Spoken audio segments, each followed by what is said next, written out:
Greetings, one and all. Welcome to NHL Ideas, the show where I discuss certain ideas that could be implemented within the NHL or the hockey world as a whole.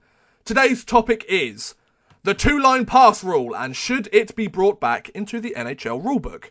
For those of you unaware, a two-line pass is a pass that crosses two of the three lines dividing the rink and is received by a member of the same team who made the initial pass.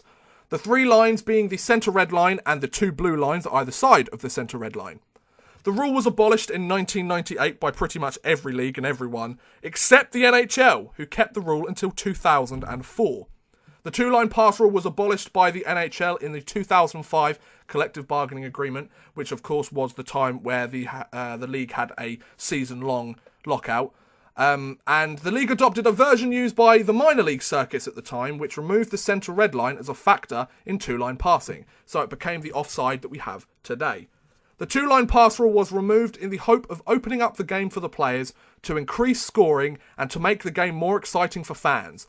Now, in terms of those three things, I think it opens the game up more, I think it increases scoring, and I think it makes it more exciting for fans. However, it can be argued that removing the rule hasn't panned out quite the way it should have. Scoring has been declining within the last few years league-wide, to the point where the current goal scoring finds itself on par with some of the trap-era seasons.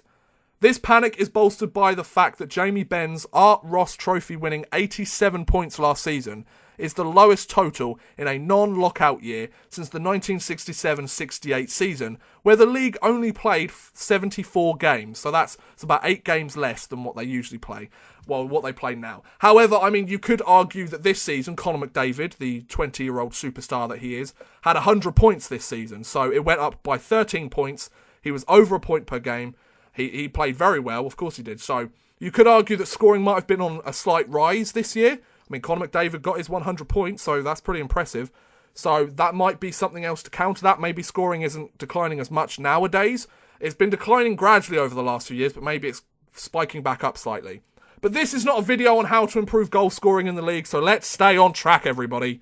From a defensive perspective, I'm sure many stay-at-home defensemen wouldn't mind a return of the two-line pass, as it would eliminate the opportunity for opposing players to long flip or stretch past the puck down the other blue line to give their forwards a breakaway or a heightened chance of scoring a goal. But there is nothing more exciting from a fan perspective than seeing your favourite player be given a long pass that goes by the whole of the other team to perfectly connect with the stick of another player as they skate into the zone and score a beautiful forehand-backhand cheese goal. Reintroducing the two-line pass rule would mean removing breakaways, and I think that would take away one of the biggest moments in these games, especially now that we have the playoffs coming up. Scoring a goal on the breakaway in the playoffs, that's just a thing of dreams for any child growing up who's made it into the league. Now, in my opinion, I think the two-line pass rule shouldn't be brought back in, as it will make the game less exciting for fans, and the goals that would be scored if the rule was brought back wouldn't be that exciting and would become more mechanical and methodical, I think. I don't think there would be as much star power. I don't think they'd be as breathtaking as some of the goals are now. I think the rule would take away what makes most of the goals of the year so special. I don't think they would be as special. I mean, sure, you could argue maybe the other way that, sure, you don't have to pass the puck. You can just take it from one end to the other, sure. But that will also warrant more selfish play. We want hockey players to be somewhat selfless. So there you have it. What do you think about the two-line pass rule? Is it good, bad, or are you undecided? Let me know in the comments below. I would love to hear what you think. But thank you very much for watching, guys. I hope you have enjoyed. Please feel free to like, subscribe, share, or watch some of my other videos. Thank you very much for watching, and goodbye.